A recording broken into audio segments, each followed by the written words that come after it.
Hey friends, welcome back to my kitchen. I'm doing a pretty simple recipe today that I thought you might want to learn how to make.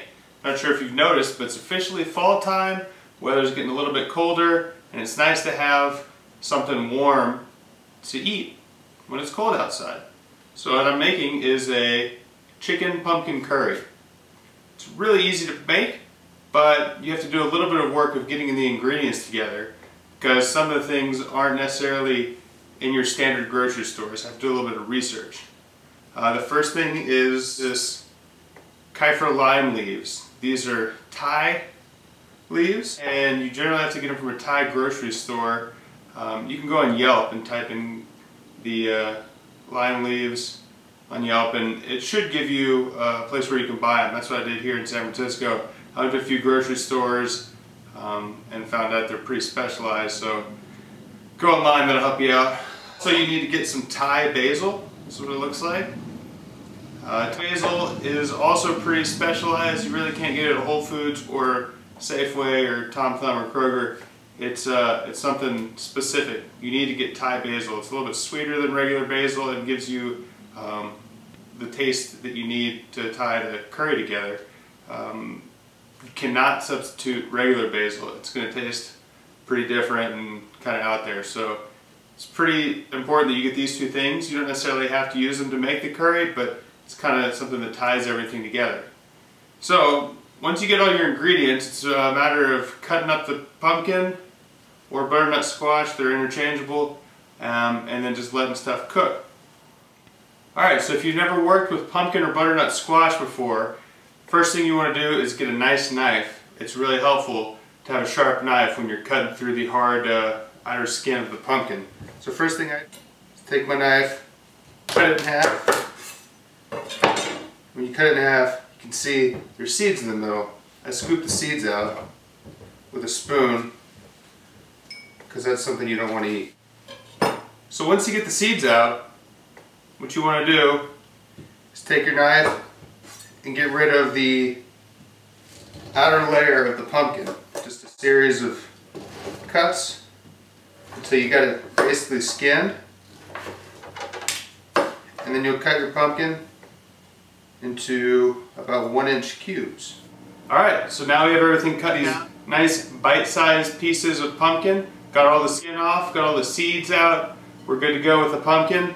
Everything else should be pretty simple from here on out. Next thing I'm going to do right now is take this chicken breast, lightly sear it, give it a nice brown in a pan.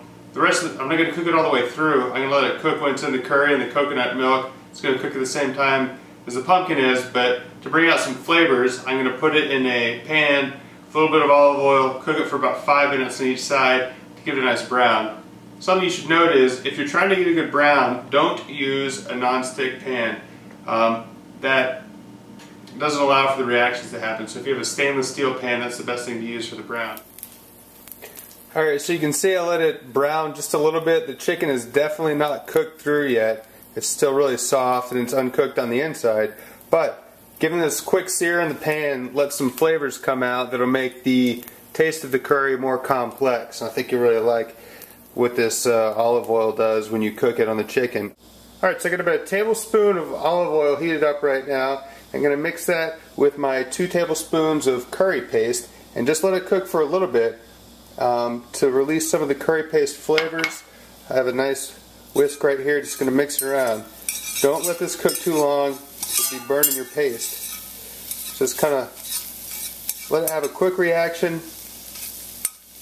not very long, and then you're going to add in half a cup of coconut milk.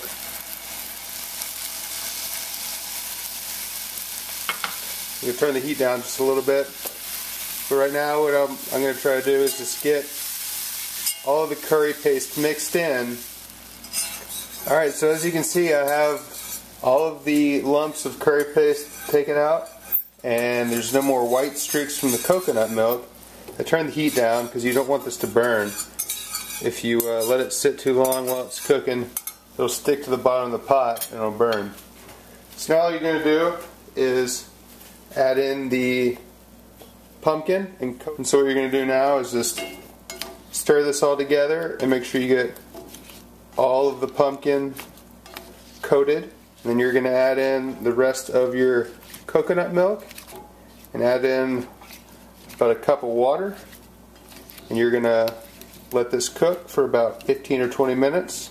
Alright, so I've had this cooking for about 15 minutes, and as you can see, it's starting to thicken up a little bit.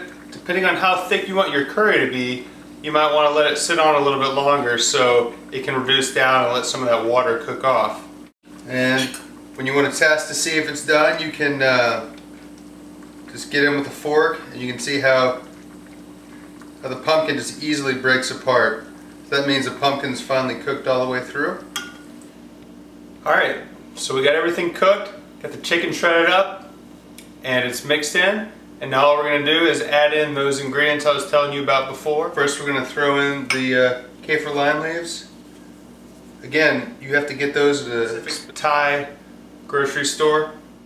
There's also the Thai basil. Can't substitute with regular basil. And then I take a pepper. Depending on how hot and spicy you want your curry, you can change the selection of what type of pepper you want.